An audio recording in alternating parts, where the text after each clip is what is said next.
সম্পদ, ঐশ্বর্য। মানুষ হয় নিজের সৌভাগ্যের দ্বারা এগুলো লাভ করে থাকেন বা কর্মের দ্বারা। সৌভাগ্য আসলে কি?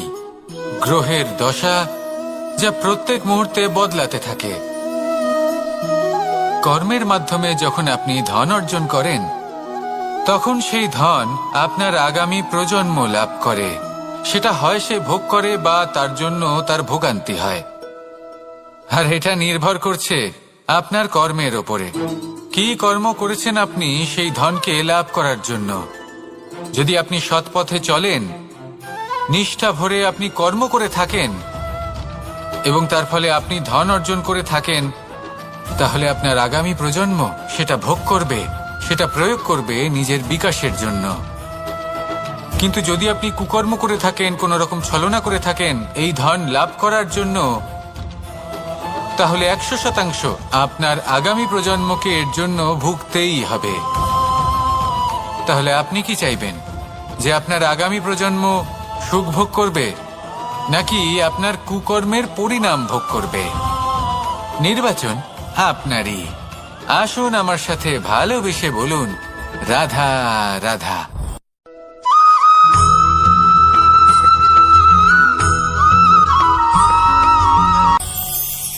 আজ আমি আপনাকে একটা ছোট্ট কাহিনী শোনাবো। একবার আমি, রাধা আর দাদা, আমরা তিনজনে মিলে লুকিয়ে একটা উপবনে গেলাম আম পেড়ে খেতে। অনেক পরিশ্রম করে আমরা ওখানে পৌঁছলাম আর আমরা আশ্চর্যচকিত হয়ে গেলাম এটা দেখে যে এবার তো আম পাকেইনি। এবার দাদা কি করলেন, একটা আম পাড়লেন আর সেটা চাখলেন, আর উনি নিরাশ হয়ে পড়লেন। উনি বললেন যে এটা তো খুবই টক। তারপর রাধা একটা আম পাড়লো আর সেটা চেখে দেখলো, আর রাধা উৎসাহিত হয়ে পড়ল। আমি রাধাকে জিজ্ঞেস করলাম, কি হয়েছে, তুমি এত উৎসাহিত কেন? তখন রাধা বলল যে এবার এত বেশি টক আম হয়েছে যে এগুলো দিয়ে আমরা আচার বানাবো। তাহলে দাদা ওখান থেকে বেরিয়ে গেলেন নিরাশ হয়ে এবং খালি হাতে। রাধাও ওখান থেকে বেরিয়ে গেল কিন্তু উৎসাহিত হয়ে, আর অনেকগুলো কাঁচা আম সাথে নিয়ে। এর থেকে আমরা কি শিক্ষা পেতে পারি? যে প্রত্যেকটা স্থানে এমন কিছু রয়েছে যেখান থেকে আমরা কিছু একটা শিক্ষা লাভ করতে পারি, যা আমাদেরকে বিকাশের পথে নিয়ে যেতে পারে। এই শিক্ষা প্রত্যেক স্থানে আছে। সবকিছু আমাদের দৃষ্টিভঙ্গির উপর নির্ভর করছে। যখনই আমাদের জীবনে, আমাদের সম্পর্কে কোনো সমস্যা, কোনো বিপদ আসে, তখন বেশিরভাগ মানুষ সেই বিষয় নিয়ে দুঃখী হয়ে পড়েন। আর কিছু মানুষ এমনও থাকেন যারা শেষ পর্যন্ত তার সমাধান করেন, বিপদকে পরাজিত করেন, সম্পর্কগুলিকে আবার জুড়ে দেন। যদি আপনি সুখের খোঁজ করেন, তাহলে আপনি সুখ অবশ্যই পাবেন, প্রসন্নতা অবশ্যই পাবেন। যদি আপনি দুঃখ খোঁজেন, তাহলে দুঃখ অবশ্যই পাবেন। এবার আপনি কি খুঁজতে চান, সেই চয়ন আপনারই। আসুন আর আমার সাথে ভালোবেসে বলুন, রাধা রাধা।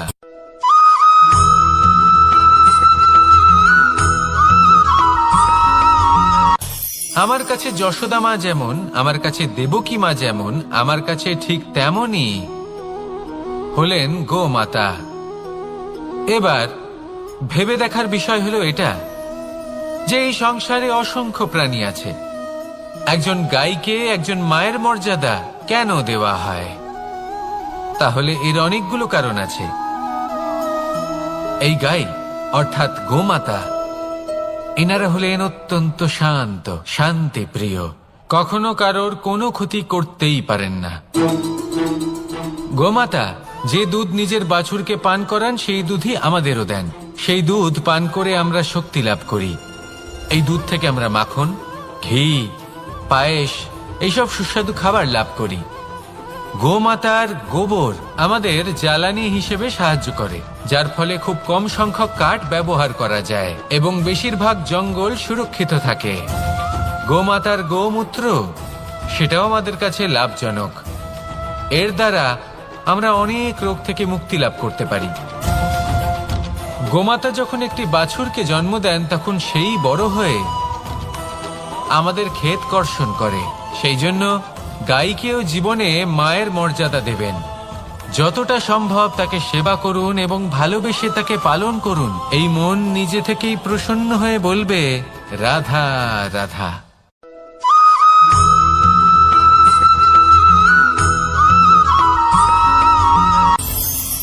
কখনো কোনো প্রজাপতিকে উড়তে দেখেছেন? কি সুন্দর উড়ে বেড়ায় সে, এক ফুল থেকে অন্য ফুলে, এক পাতা থেকে অন্য পাতার ওপর। কিন্তু সে কিভাবে উড়তে শেখে কখনো ভেবেছেন? জন্ম থেকেই কিন্তু প্রজাপতির ডানা থাকে না। ও কিন্তু ছোট্ট একটা ডিমের আকারে জন্ম লাভ করে। তারপর সেই ডিমটি ভেঙে একটি কীট বাইরে আসে। আস্তে আস্তে সে বড় হয়, ওর শক্তি বৃদ্ধি পায়। তারপর সে সেই কীট দশা ত্যাগ করে নিজের ডানাগুলি মেলে। এই প্রক্রিয়া তার কাছে সরল নয়, অত্যন্ত যন্ত্রণাদায়ক প্রক্রিয়া, কিন্তু সে সেই যন্ত্রণা মেনে নেয়। আর তারপর আস্তে আস্তে সে উড়তে শেখে। শুধুমাত্র আকাশে উড়ে বেড়ায় তা নয়, আমাদের মনের মাঝে উড়ে বেড়ায়। এবার এই ডিম থেকে প্রজাপতি হয়ে ওঠার যে যাত্রা, এটা যতটা কঠিন, ততটাই কঠিন হয় এই সংসারে শ্রেষ্ঠ কর্ম করা, ততটাই কঠিন হয় এই সংসারে মহান হয়ে ওঠা। সেই জন্য প্রয়োজনীয় প্রচেষ্টা এবং সময়। নিরন্তর প্রচেষ্টা করতে থাকুন, পর্যাপ্ত সময় নিন, এবং আপনি নিজেকে এই আকাশে উড়ন্ত অবস্থায় পাবেন। আসুন আমার সাথে ভালোবেসে বলুন, রাধা রাধা।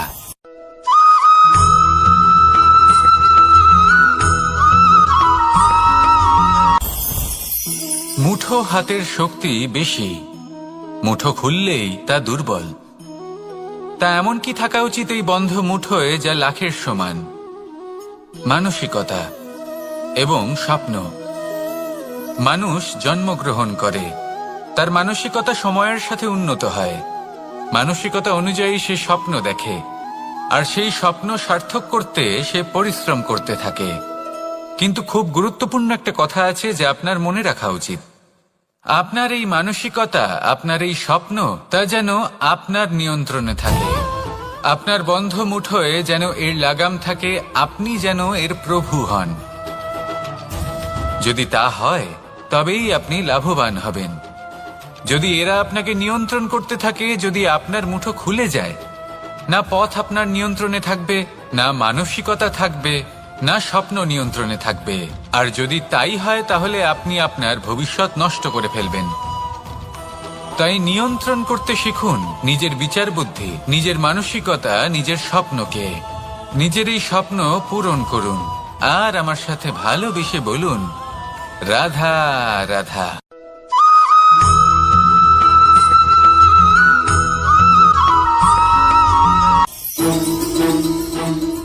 রাধা রাধা। আপনারা হয়তো ভাবছেন কি আশ্চর্য ব্যাপার, প্রত্যেকবার আমি কথা শেষ হওয়ার পরে রাধা রাধা বলি। এইবার আমি আগেই বলে দিলাম। কারণটা কি? কারণ হলো অত্যন্ত বিশেষ। প্রত্যেকবার কথা সমাপ্ত হবার পরে আপনাদের সবার মধ্যে ভালোবাসা বিতরণ করতে চাই, তাই রাধা রাধা বলি। কিন্তু এইবার এই নতুন এবং বিশেষ সূত্রপাতে প্রথমে প্রেম বিতরণ করা অত্যন্ত আবশ্যক।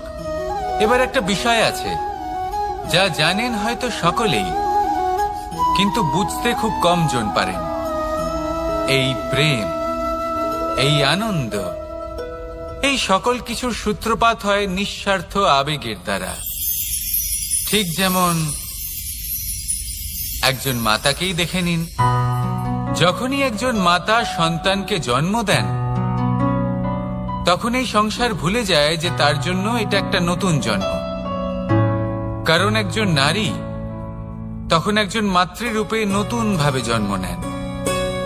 একজন নারী স্ত্রী ও গৃহবধূ রূপে কিছু অধিকার লাভ করে থাকেন, কিন্তু তিনি যখন মা হয়ে যান তখন তিনি শুধুই দান করতে শেখেন। নিজের সন্তানের জন্য কত কিছুই না করেন, তাকে বাৎসল্যের সাগরে ভাসিয়ে নিয়ে যান। এই সংসারে রাজকুমার জন্ম নিতেই পারেন, তাকে রাম এবং লক্ষণ কিন্তু মায়েরাই বানিয়ে তোলেন। একজন গোয়ালা জন্ম নেয়, তাকে দ্বারকাধীশ একজন মাই বানিয়ে তোলেন। পিতা হলেন সেই পর্বত যার একটা অংশ হলো তার সন্তান, কিন্তু মা হলেন সেই শিল্পী যিনি একটা পাথরকে খোদাই করে এমন এক মূর্তি গড়ে তোলেন যাকে সকলে পূজনীয় মনে করেন। তাহলে স্মরণ করুন সেই সকল মুহূর্ত যেগুলি আপনি নিজের মাতার সাথে অতিবাহিত করেছেন। অনুভব করতে পারবেন যে কিভাবে এক মুহূর্তেই এই মন প্রফুল্ল হয়ে ওঠে। এবারের কারণ কি? এর কারণ হলো এই জীবনের আসল দ্বারই হলো মমতা।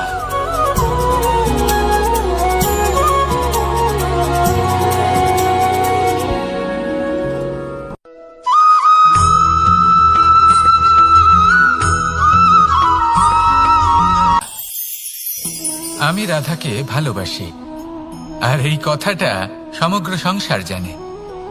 আর সময় অন্তরে লীলার দ্বারা, বিভিন্ন ঘটনা দ্বারা, কর্মের দ্বারা আমি নিজের এই ভালোবাসা রাধার সামনে প্রকাশ করি। এবার আপনি বলবেন, এসবের কি প্রয়োজন? রাধা কি এই কথা জানে না যে কৃষ্ণ তাকে কতটা ভালোবাসে? অবশ্যই জানে, কিন্তু এই যে ভালোবাসা, তা মনে রেখে দেওয়ার জন্য নয়, তা প্রকাশ করার জন্য। আর বারংবার এই ভালোবাসাকে প্রকাশ করা উচিত, উচিত সময় এবং উচিত সুযোগ দেখে। কিরকম? এবার যদি আপনি প্রেমীর সাথে কোনো উৎসবে থাকেন, তাহলে তার সাথে নৃত্য সঙ্গীত করুন। যদি ভিড়ের মাঝে থাকেন, তখন প্রেমীকে সম্মান করুন, একান্তে প্রসাধন করুন। দুঃখের সময় তার হাত ধরে থাকুন, সুখের সময় আলিঙ্গন করে রাখুন। এই প্রেম যত প্রকাশ করবেন, ততই এই প্রেমের বৃদ্ধি হবে।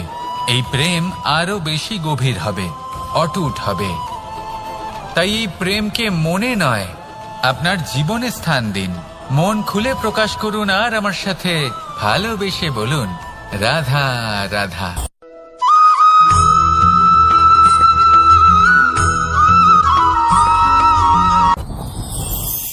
যত শক্তিশালী এই মন, তত শক্তিশালী এই শরীরও। এই যে আমাদের শরীর, এটা আসলে কি?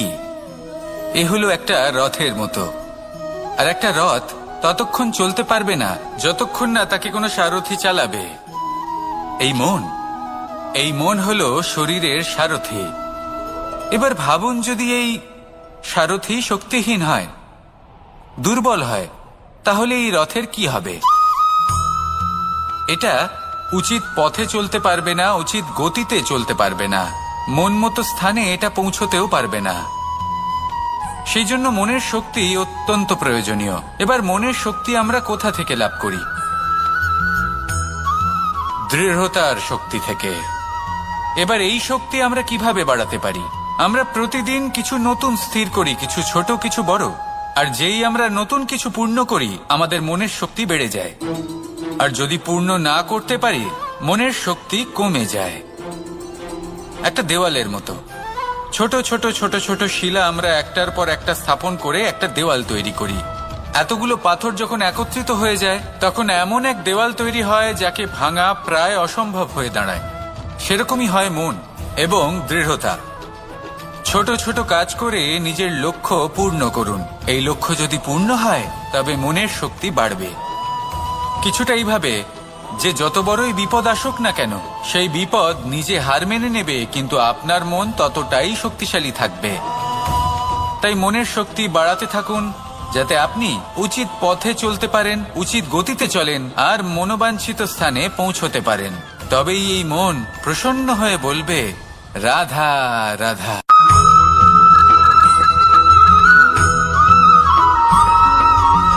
কিছু মানুষ বলেন যে নিরন্তর কাজ করলে, পুরুষার্থ পালন করলে এই জীবন বদলে ফেলা সম্ভব। আজ আমি আপনাকে বোঝাবো যে এক মুহূর্ত, সময় আর সিদ্ধান্ত কতটা গুরুত্বপূর্ণ হয়। এক মুহূর্তই যথেষ্ট। একটা মুহূর্ত এত শক্তিশালী হতে পারে যে তা আপনার সমগ্র জীবন পাল্টে দিতে পারে। এমন এক সময় ছিল শ্রীরামের কাছে যখন ওনাকে সিদ্ধান্ত নিতে হয় যে উনি নিজের পিতার আদেশ পালন করতে বনবাসে যাবেন নাকি যাবেন না। উনি সেই আদেশ পালন করেছিলেন, তারপর সময় অনুসারে উপযুক্ত সিদ্ধান্ত নিলেন। আর আজ সকলের মনে বসবাস করেন শ্রীরাম। আর অন্যদিকে আছে রাবণ। ওনার কাছে একটা সময় ছিল, একটা সুযোগ ছিল নিজের প্রারব্ধকে শুভ করে তোলার। উনি ভুল করলেন আর মৃত্যু লাভ করলেন। নির্বাচন সবসময় আপনার হাতে, শুধু আপনাকে সময়কে বুঝতে হবে, সেই মুহূর্তকে বুঝতে হবে আর উচিত সিদ্ধান্ত নিতে হবে, ব্যাস। বুঝতে শিখুন এই সময়ের দাবি কি, বুঝতে শিখুন এই সময়ের ইচ্ছে কি, আর উচিত সিদ্ধান্ত নিন। আর আমার সাথে ভালোবেসে বলুন রাধা রাধা। জ্ঞান এবং অহংকার, এই দুইয়ের মধ্যে সম্পর্ক কোথায়? সম্পর্ক ঠিক সেরকম যেরকম হাত এবং কাঁকনের, যেমন চোখ এবং দৃষ্টির সম্পর্ক। এবার আপনি বলবেন, এ আমি কি বলছি? জ্ঞান এবং অহংকারের এমন সম্পর্ক কি করে হতে পারে? দেখুন, যে ব্যক্তি জ্ঞানী, যার কাছে জ্ঞান রয়েছে এবং তিনি জানেন যে তার কাছে জ্ঞান রয়েছে, তার মধ্যে নিজে থেকেই অহংবোধ জাগ্রত হয়। খুব কম সংখ্যক এমন জ্ঞানী ব্যক্তি আছেন যারা নিজেদের অহংকারের বিষয়ে আঁচ করতে পারেন। প্রকৃত জ্ঞানী হলেন তিনি, যিনি নিজের জ্ঞানের সদ্ব্যবহার করে অহংকারকে দূর করেন।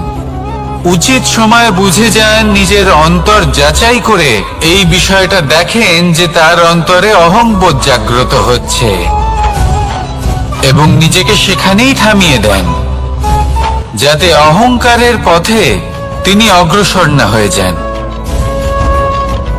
এই অহংকার কখন উচিত, কখন অনুচিত, কখন প্রয়োগ করা উচিত, উচিত নয়, কখন বাধা দেওয়া উচিত, এটা শেখা অত্যন্ত প্রয়োজনীয়।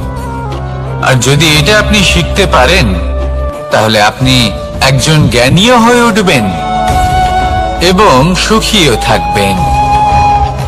তাই মনে রাখবেন, এই জ্ঞান নিয়ে কখনোই অহংকার করবেন না, বরং সবসময় নিজের অহংবোধের বিষয়ে প্রকৃত ধারণা রাখবেন। আসুন আমার সাথে ভালোবেসে বলুন রাধা রাধা।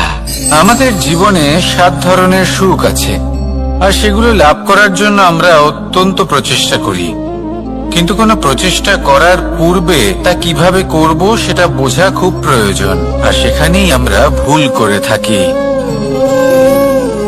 যে কাজটা আমাদের পরে করা উচিত, সেটাই আমরা আগে করে বসি।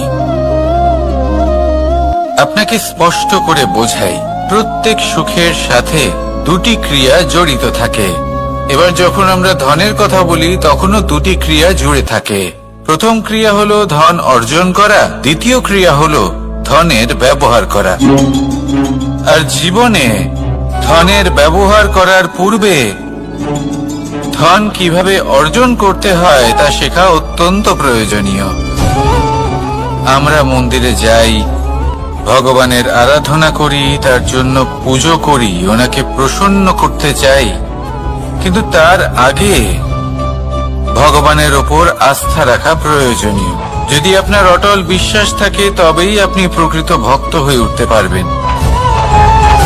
এবার যদি আপনি বক্তা হয়ে থাকেন, শ্রেষ্ঠ বক্তা হতে চান, এই সংসারের সামনে নিজের বক্তব্য রাখতে চান, তাহলে কথা বলার পূর্বে কথা শুনতে শিখুন।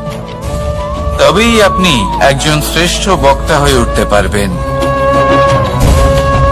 জীবনে সম্পর্ক স্থাপন করার আগে সম্পর্ক বজায় রাখতে শিখুন, তবেই আপনি একজন প্রকৃত সাথী হয়ে উঠবেন।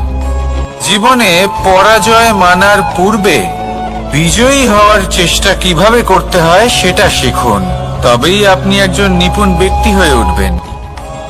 অন্তিম এবং সবথেকে গুরুত্বপূর্ণ কথা, জীবনে ভালোবাসা লাভ করার পূর্বে ভালোবাসা প্রদান করতে শিখুন, তবেই আপনি একজন প্রকৃত প্রেমী হয়ে উঠবেন। আসুন আমার সাথে ভালোবেসে বলুন, রাধা রাধা। এই সংসারের সব থেকে বড় যুদ্ধ কোনটা? দেব-অসুরের যুদ্ধ, যা অনেক বছর ধরে চলেছিল, নাকি রাম রাবণের যুদ্ধ, নাকি মহাভারত? না, সংসারের সব থেকে বড় যুদ্ধ হলো সেইটা যা নিজের সাথে লড়া হয়, নিজের মনের সাথে লড়া হয়, নিজের অন্তরের সাথে লড়া হয়। এটাই সব থেকে বড় যুদ্ধ। এবার নিজেই দেখুন আপনার সব থেকে বড় শত্রুকে। আপনার স্বার্থ, আপনার কামনাগুলি, আপনার অহংকারগুলি, যা আপনাকেই নষ্ট করে দেয়। যদি এদের ওপর আপনি বিজয় লাভ করতে পারেন, তাহলে ধরে নিন এই সংসারে সবার ওপরে আপনি বিজয় লাভ করতে পারবেন।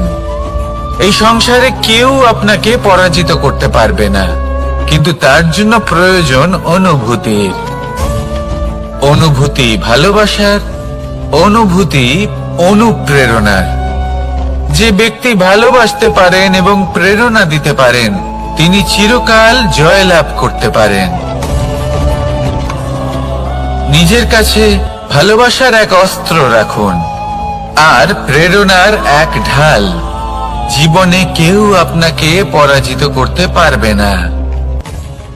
আসুন আর আমার সাথে ভালোবেসে বলুন, রাধা রাধা। সৌন্দর্য। মানুষ নিজের সৌন্দর্যের বিষয়ে কতটা ভাবে, চায় যে সে সব থেকে বেশি রূপবান হবে, সব থেকে বেশি সুন্দর হবে। কিন্তু সৌন্দর্যের পরিভাষা কি তা কি সে জানে? কোন মাকে জিজ্ঞেস করুন, ওনার জন্য সৌন্দর্যের পরিভাষা ওনার সন্তান। কোন ভক্তকে জিজ্ঞেস করুন, ওনার জন্য সৌন্দর্যের পরিভাষা ওনার ভগবান। শ্রীরামকে জিজ্ঞেস করুন, ওনার জন্য সৌন্দর্যের পরিভাষা হল হনুমান। ভাঙা হানু, ফুলে যাওয়া মুখ, দেখতে গেলে উনি বানর, লম্বা লেজ, এত নিরীহ যে ওনাকে অমূল্য মালা দিলে সেটা ছিঁড়ে তার ভেতরে শ্রীরামকে খুঁজছিলেন। কিন্তু ওনার ভাবনা কত সুন্দর। উনি এটা বিশ্বাস করেন যে সংসারের যতই মূল্যবান জিনিস দিয়ে এই মালা তৈরি করা হোক না কেন, যদি এর মধ্যে শ্রীরাম না থাকেন, তাহলে এর মধ্যে কোনো অর্থ নেই। সৌন্দর্য রূপে নয়, ভাবনায় নিহিত থাকে। যদি আপনি সৌন্দর্য প্রাপ্ত করতে চান, তাহলে তা কর্মে নিয়ে আসুন, ভাবনায় এবং বিচারে নিয়ে আসুন।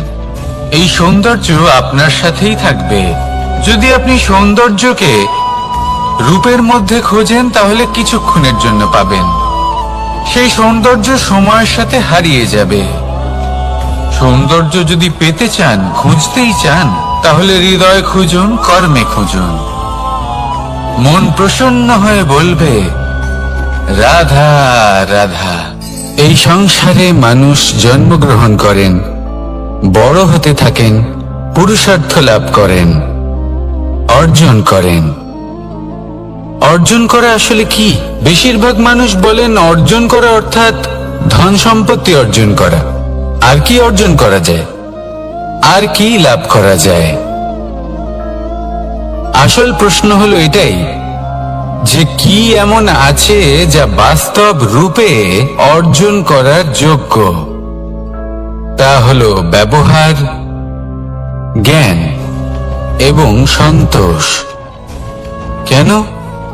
কারণ আপনি যখন এই সংসার ছেড়ে চলে যাবেন, তখন আপনার ধন সম্পত্তি আপনাকে বিদায় জানাতে আসবে না। আপনাকে বিদায় জানাতে আসবে আপনার আপনজন, যাদের সাথে আপনার সুসম্পর্ক ছিল। সমগ্র সংসারে সহস্র মানুষ ধন অর্জন করে থাকেন। শ্রেষ্ঠ মানুষ হলেন তিনি যিনি ব্যবহার, জ্ঞান এবং সন্তোষ অর্জন করে থাকেন, একে সকলের মধ্যে বিতরণ করেন। তাই এটাই করুন আর আমার সাথে ভালোবেসে বলুন, রাধা রাধা। সেই কখন থেকে এই পুস্তকটিকে দেখছি, কিন্তু এর থেকে আমি কোনো জ্ঞান লাভ করতেই পারছি না। এবার আপনি বলবেন যে আজ কেমন বিচিত্র কথা বলছি আমি। যদি এই পুস্তক থেকে আমাকে জ্ঞান লাভ করতে হয়, তাহলে শুধুই তাকিয়ে থাকলে হবে না। আমাকে এই পুস্তককে খুলতে হবে, পড়তে হবে, তাকে বুঝতে হবে, তবেই তো জ্ঞান প্রাপ্তি হবে। বড়ই সহজ একটা ব্যাপার, কিন্তু একে যাপন করা অত্যন্ত কঠিন, তাই না? আপনি নিজেকেই দেখে নিন। আপনার কাছে অনেক জ্ঞান রয়েছে। সহজ থেকে সহজতর জ্ঞানের কথা যদি বলি, আপনি এটুকু তো জানেন যে সত্যি কথা বলা ভালো কাজ, দান করা হলো পুণ্যের কাজ। আপনি জানেন যে পরিশ্রম করলে সাফল্য আসবে। এই জ্ঞান তো আমাদের কাছে রয়েছে, এমন অনেক জ্ঞান আমাদের কাছে রয়েছে, কিন্তু আলস্যের কারণে, অবহেলা করে আমরা শুধু এই জ্ঞান প্রয়োগ করতে পারি না, এই জ্ঞান যাপন করতে পারি না, একে আচরণে প্রয়োগ করতে পারি না, সেই জন্য দুঃখী হয়ে যাই। তাই আপনার কাছে যা যা জ্ঞান আছে, যা যা জ্ঞান আপনি লাভ করেছেন, সেই জ্ঞান যাপন করা শুরু করুন, জীবনে প্রয়োগ করতে শুরু করুন। এই মন প্রত্যেকটি মুহূর্তে প্রসন্ন থাকবে, আর লক্ষ্য প্রাপ্ত করে এই মন বলবে রাধা রাধা। একটা জলের ফোঁটাকে ফোঁটা নামে সম্বোধন করা হয়। অনেক ফোঁটা একত্রিত হলে সাগরের রূপ ধারণ করে। শুধু একটা পাতাকে পাতা বলা হয়, অন্য অনেক পাতার সাথে একত্রিত হলে তা গ্রন্থের রূপ ধারণ করে। একটা মাত্র সুতো অন্য সুতোর সাথে মিলিত হলে বস্ত্রের রূপ ধারণ করে। অনেক সংখ্যক ইট একত্রিত হলে মহলের রূপ ধারণ করে। সৈন্যরা একত্রিত হলে সৈন্যদল তৈরি হতে পারে। এটা হলো শক্তি সংগঠনের, এটাই হলো শক্তি একতার। তা সে বনস্পতি হোক বা কোনো ব্যক্তি হোক, কোনো মনোভাবই হোক, যদি একা থাকে তাহলে দুর্বল হয়ে পড়বে। যদি সংগঠিত থাকে তাহলে শক্তিও বাড়বে, আর আপনাকে সামনে এগিয়েও নিয়ে যাবে। তাই এই একতায় বিশ্বাস রাখুন, আর আমার সাথে ভালোবেসে বলুন রাধা রাধা। এমন কিছু রয়েছে মানুষের মনে, তাদের জীবনে এমন এক আবেগ যা সর্বজন বিদিত, যা সবাই জানেন যে উপস্থিত আছে। সেটাকে আমরা সমস্যা বলে থাকি।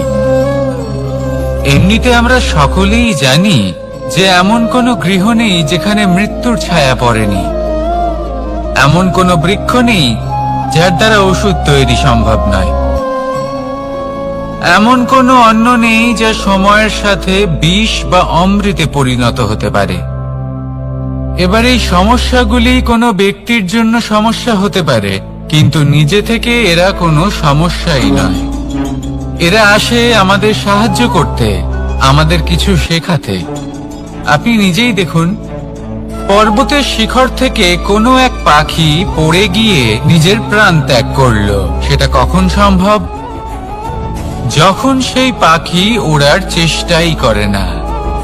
তখন যখন কোনো ব্যক্তি জলে পড়ে যান এবং ডুবে গিয়ে নিজের প্রাণ হারান, এর সম্ভাবনা কখন বেশি থাকে? যখন সেই ব্যক্তি সাঁতার কাটার চেষ্টাই করেন না।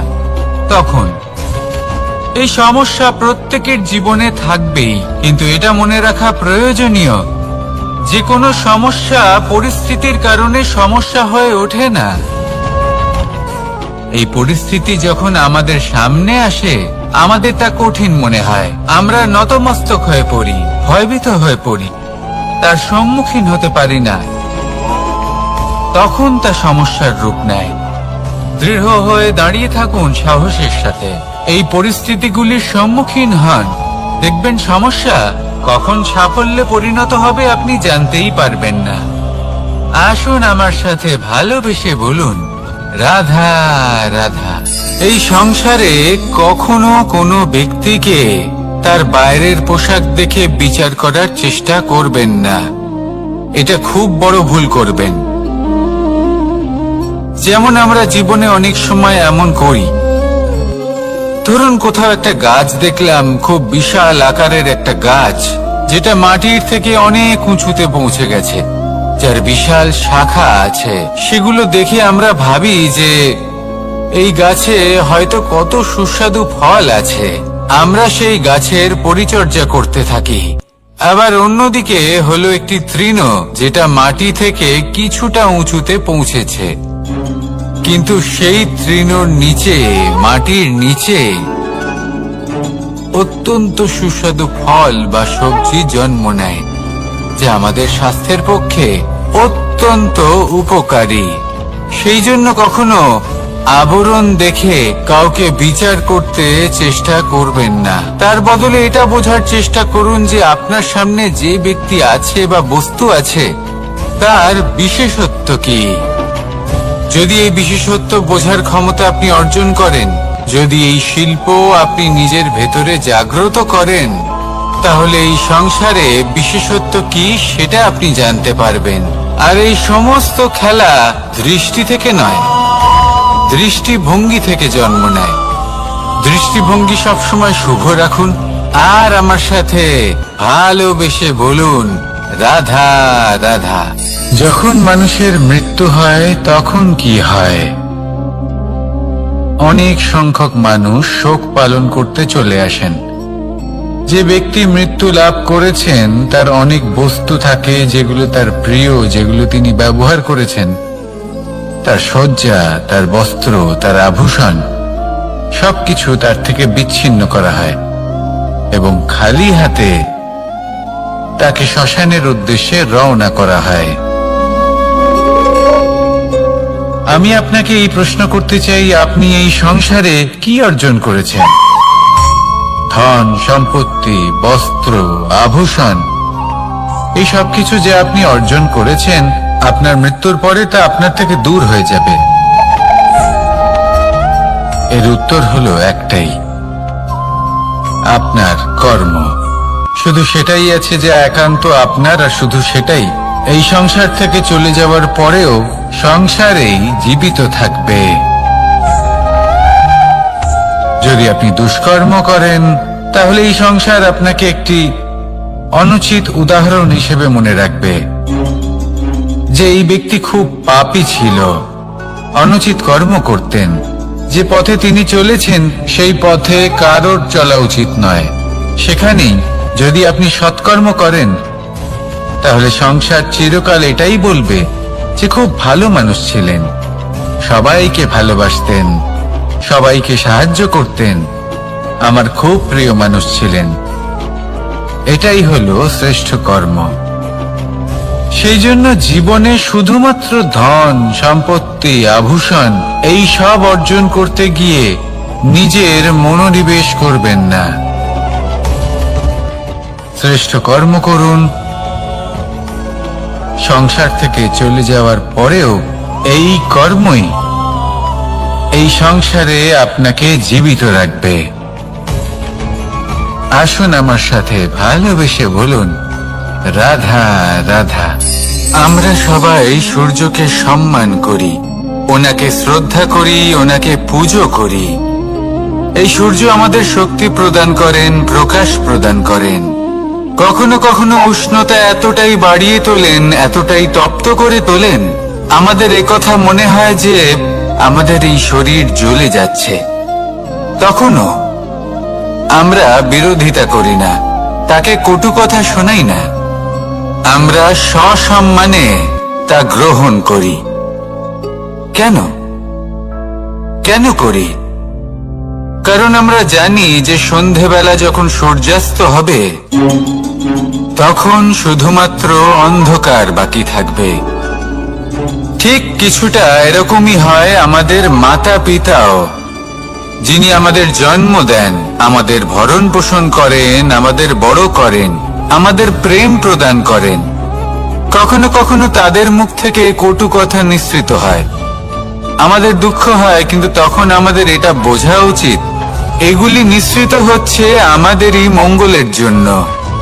যেমন সূর্যদেব, উনিও উত্তাপ দিয়ে থাকেন আমাদেরই মঙ্গলের জন্য, যাতে ফসল পাকতে পারে, যাতে জল বাষ্প হয়ে মেঘ হতে পারে, বৃষ্টি হতে পারে, আর এই সংসারে নিরন্তর জলের প্রবাহ থাকে। আমাদের মাতা পিতা, তাদের কঠোর আচরণ, তাদের কঠোর অনুশাসনের পেছনে লুকিয়ে থাকে ওনাদের ভালোবাসা। আমাদের তা বুঝতে হবে, সসম্মানে ওনাদের গ্রহণ করতে হবে। কারণ ঠিক সূর্যাস্তের পরে যেমন চতুর্দিক অন্ধকারচ্ছন্ন হয়ে যায়, তেমনি আমাদের জীবন থেকে যখন আমাদের মাতা পিতা চলে যায়, তখন আমাদের জীবনেও শুধু এবং শুধুমাত্র অন্ধকারই ছেয়ে থাকে।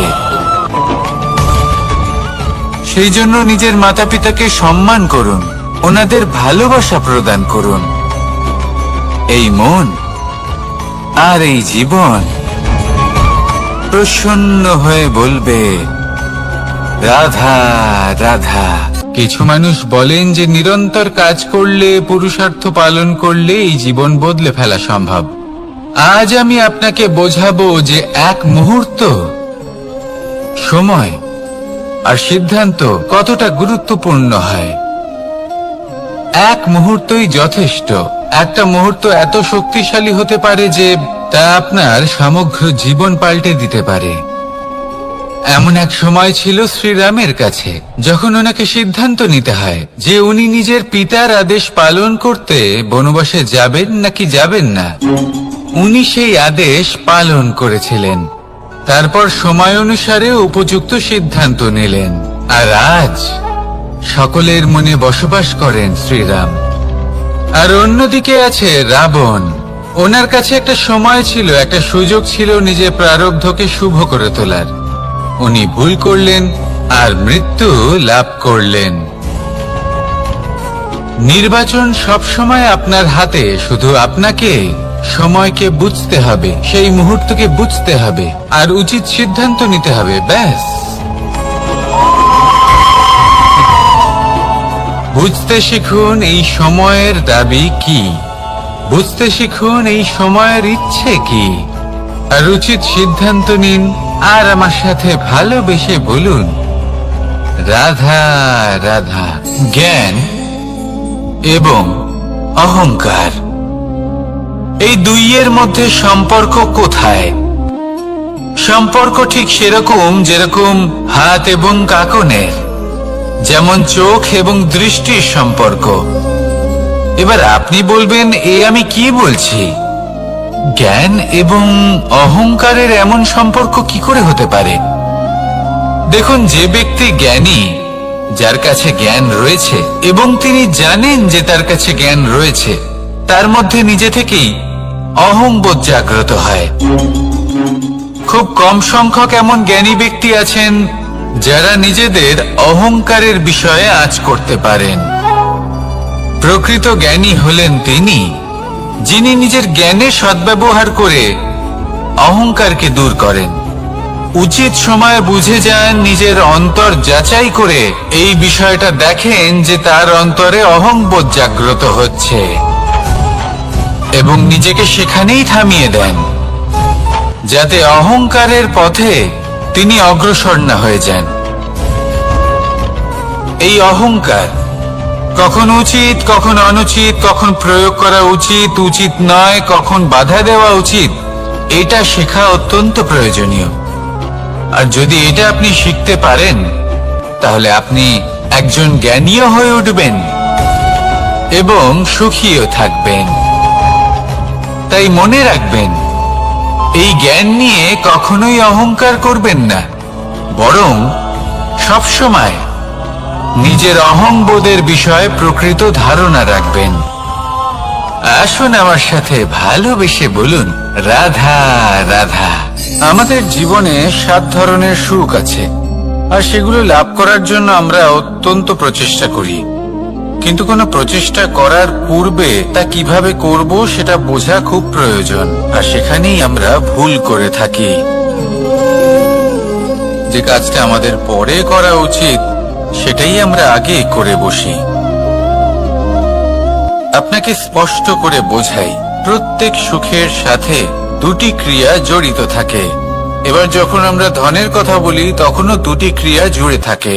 প্রথম ক্রিয়া হলো ধন অর্জন করা, দ্বিতীয় ক্রিয়া হলো ধনের ব্যবহার করা। আর জীবনে ধনের ব্যবহার করার পূর্বে ধন কিভাবে অর্জন করতে হয় তা শেখা অত্যন্ত প্রয়োজনীয়। আমরা মন্দিরে যাই, ভগবানের আরাধনা করি, তার জন্য পুজো করি, ওনাকে প্রসন্ন করতে চাই, কিন্তু তার আগে ভগবানের ওপর আস্থা রাখা প্রয়োজনীয়। যদি আপনার অটল বিশ্বাস থাকে তবেই আপনি প্রকৃত ভক্ত হয়ে উঠতে পারবেন। এবার যদি আপনি বক্তা হয়ে থাকেন, শ্রেষ্ঠ বক্তা হতে চান, এই সংসারের সামনে নিজের বক্তব্য রাখতে চান, তাহলে কথা বলার পূর্বে কথা শুনতে শিখুন। তবেই আপনি একজন শ্রেষ্ঠ বক্তা হয়ে উঠতে পারবেন। জীবনে সম্পর্ক